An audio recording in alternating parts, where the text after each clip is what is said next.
This video is on how to use our school-wide strategy known as the Frayer model in learning academic vocabulary. It wasn't long ago that you were all given lists of common everyday language words that you memorized to spell and write sentences. Now in high school, the vocabulary you are learning becomes more subject-specific, and we are asking you to do more than just spell and write short sentences. As your education level increases, so does the amount of vocabulary that you will be asked to use and know. For instance, the amount of new vocabulary learned in just one science course alone is higher than that compared to a foreign language class in high school. But regardless of subject area, vocabulary is important for comprehension. You can't understand what you're reading if you don't understand the words. Comprehension improves when you know what the words mean. Communication. A large vocabulary improves all areas of communication: speaking, writing, reading, and listening. And literacy. Better communication increases a person's social confidence. When you can express yourself appropriately and competently, you can get your point across effectively and efficiently. Learning new vocabulary will help you code, connect with new words, organize new words into meaningful categories, deeply process the most important concepts and terms, exercise your mind through strategic review and practice. The fact is that vocabulary fuels learning. The more expansive our vocabularies are, the more background knowledge we possess, and thus the more we can learn. Here's an example of the Frayer model.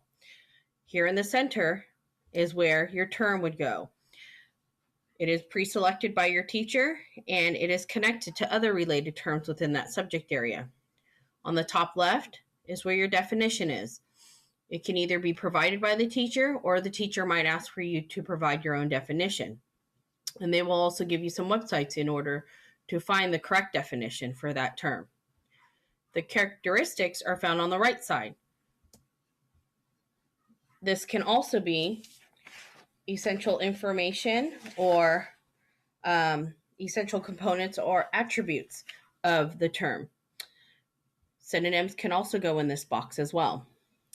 An example in the bottom left can include concrete applications, diagrams, pictures, or illustrations that characterize the term that's found in the center. And on the right side or opposite side is exactly the opposite, non-examples. These are antonyms, inappropriate applications, or illustrations that do not fit the characteristics. In this next slide here, it's a blank form of the Frayer model. The example I'm going to give you is the term cogent. If you ran into this term, most teenagers don't use this, but you would, of course, if you didn't know it, define it. So here again, the top left, you would use either thesaurus, dictionary.com, or Word Hippo to help you with the definition. Cogent means to strongly and clearly express a way that influences what people believe. Characteristics of what cogent means is to the point, meaningful, logical, persuasive, relevant. An example could be the use of cogent in a sentence. The presidential candidate makes a cogent argument as to why she should be the next American leader. And a non-example, or the opposite of cogent, means unconvincing, invalid, weak, unimportant, unsupported, unbelievable. A non-example, or the opposite of cogent, a person fumbling through an argument or debate speech. In the next slide, I'm going to show you a clip of The Big Bang Theory where Sheldon uses the term cogent. Let's keep in mind what this term means. Again, to the point, meaningful, logical, relevant, influences what people believe.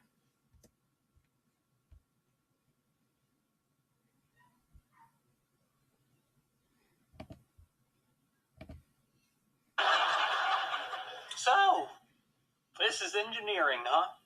I'll talk to you later. Engineering, where the noble, semi-skilled laborers execute the vision of those who think and dream. Hello, Oompa Loompas of science. Sheldon, what are you doing here?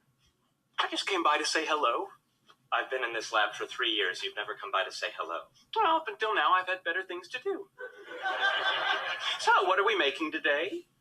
A small payload support structure for a European science experimental package that's going up on the next spaceship. Really? How does it work? When this is done, it will be attached to the payload bay, and the sensor apparatus will rest on it. Uh-huh. So it's a shelf. No, you don't understand. During acceleration, it needs to stay perfectly level and provide... Yeah, okay, it's a shelf. I notice you're using titanium. Did you give any consideration to carbon nanotubes? They're lighter, cheaper, and have twice the tensile strength. Sheldon, there's a diploma in my office that says I have a master's in engineering. And you also have a note from your mother that says, I love you, boobala. But neither of those is a cogent argument for titanium over nanotubes. Sheldon? Yes? Go away! Did Leonard tell you to say that? No, I thought of it all by myself. Huh. Can't be a coincidence. There must be some causal link I'm missing. Go away!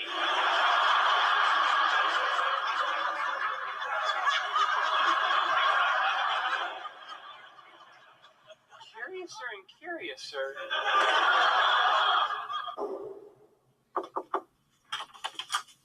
Sheldon, are you busy? Of course I'm busy. Should I wait? Yes, please.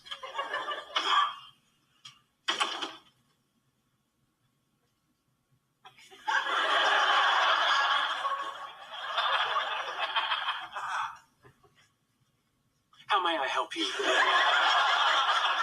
I've reconsidered your offer to let me work with you. For me. Yes, for you. I do, however, have a few conditions. First, at all times, I'm to be treated as a colleague and an equal. Second, my contributions shall be noted in all published materials. And third, you are never allowed to lecture me on Hinduism or my Indian culture. I'm impressed, Raj. Those are very cogent and reasonable conditions. Thank you. I reject them all. Then you leave me no choice. I accept the job. We're done here. Call this number and we'll fax you a copy of the report so you can submit it to the insurance company.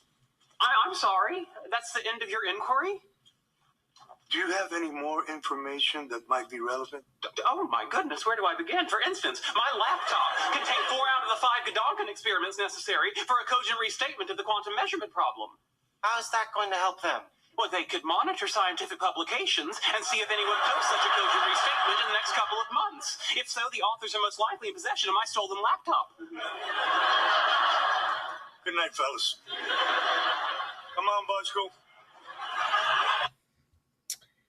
And so by viewing this, knowing that what the term meant, you have a better understanding or comprehension of what Sheldon is trying to say. Let's move on to the next slide. Here's a math example. Again, definition on the left. On the right, characteristics or important attributes or essential components, what it looks like and what it is not.